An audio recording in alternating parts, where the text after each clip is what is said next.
प्यारे विद्यार्थियों, sacred heart की हिंदी कक्षा में आप सभी का स्वागत है। प्यारे बच्चों, आज हम लोग वितान पाठ्य पुस्तक पर आधारित डायरी के पन्ने अध्याय के साथ जुड़ेंगे, जिसकी लेखिका एन फ्रैंक हैं।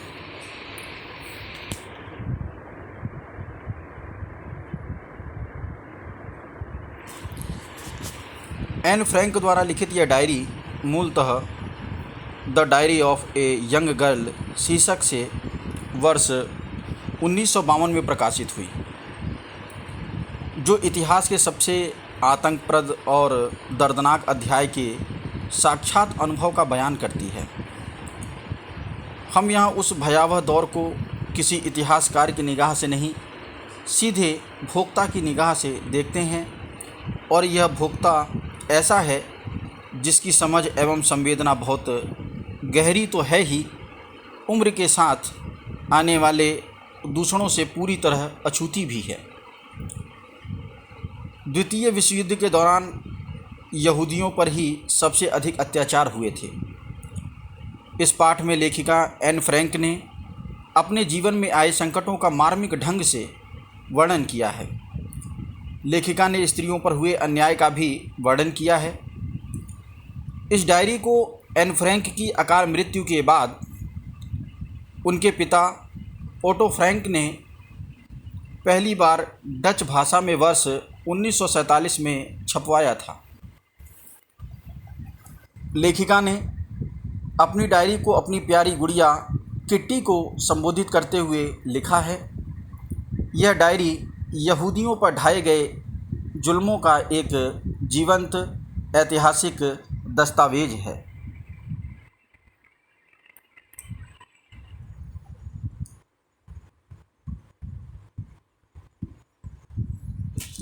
पाठ का सार।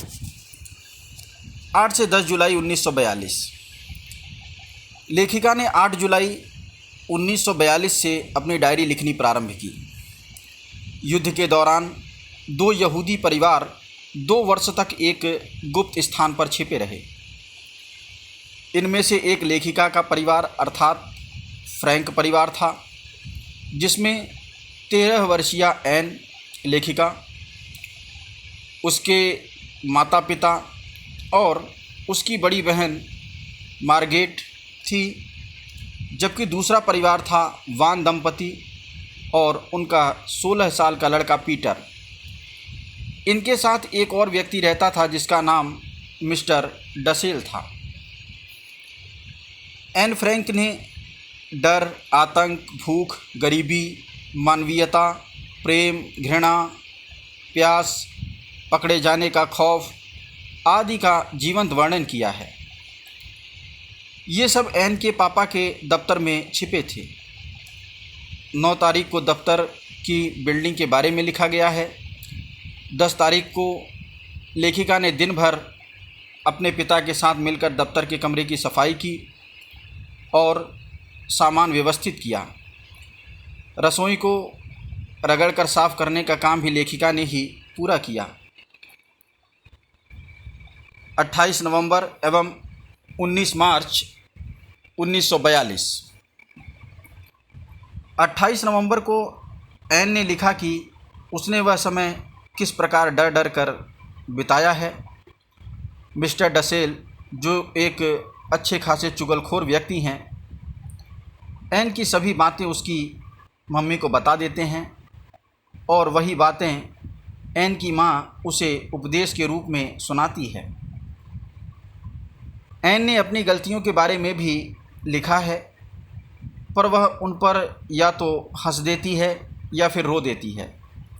वह चाहती है कि अपनी सभी गलतियां वह धीरे धीरे ठीक कर ले। 19 मार्च को एन फ्रैंक ने लिखा कि 1000 गिल्डर के नोट को अवैध मुद्रा घोषित किए जाने से काला बाजारी करने वालों को बड़ा झटका लगा।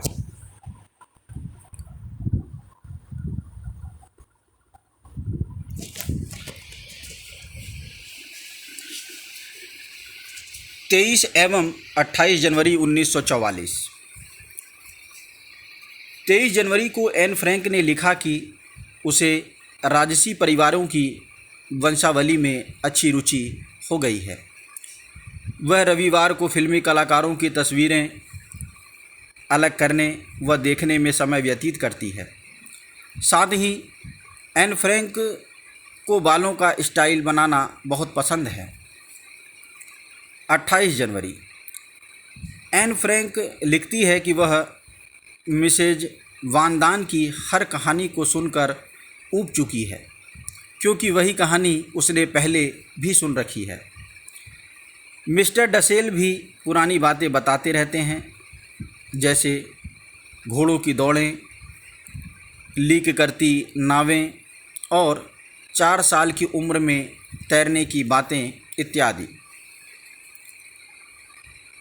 29 मार्च 1944, 29 मार्च को एन ने लिखा कि कैबिनेट मंत्री मिस्टर बोल्के स्टीन ने लंदन से डच प्रसारण में घोषणाएं करते हुए कहा कि युद्ध के बाद युद्ध का वर्णन करने वाली डायरियों तथा पत्रों को इकट्ठा किया जाएगा।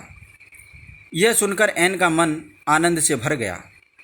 लेखिका ने कहा कि डचों की नैतिकता अच्छी नहीं है, वे सभी भूखे हैं।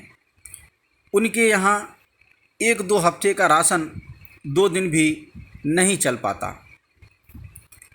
ब्लैक मार्केट में जूते का तला 7.50 गिल्डर का मिलता है। सौभाग्य से बहुत कम डच लोग गलत पक्ष में हैं।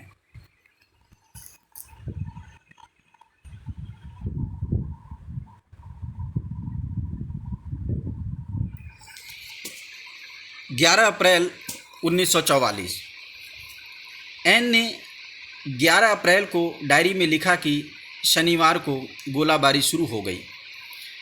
तेज़ धमाका सुनने के बाद ही एन छत से नीचे उतरी थी। एन के चेहरे का रंग फीका पड़ गया था और उसके पापा ने उसे जल्दी से नीचे आने को कहा था।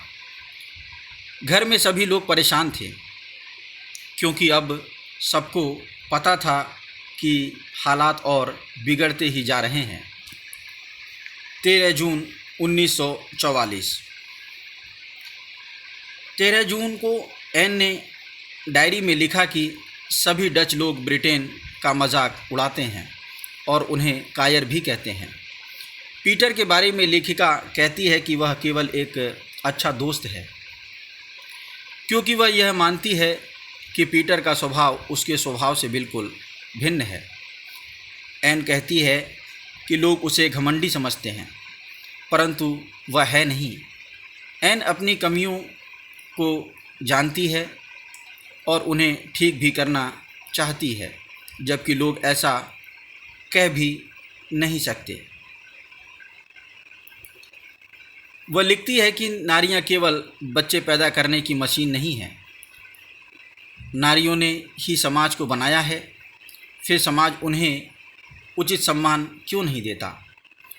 औरतों की मुश्किलों को पुरुष कभी झेल भी नहीं सकते, इसलिए इन मुश्किलों या तकलीफ़ों का अनुमान लगाना भी उनके लिए असंभव है। लेखिका को यह विश्वास है कि अगली सदी में औरतों को अधिक सम्मान और गौरव की दृष्टि से देखा जाएगा। धन्यवाद।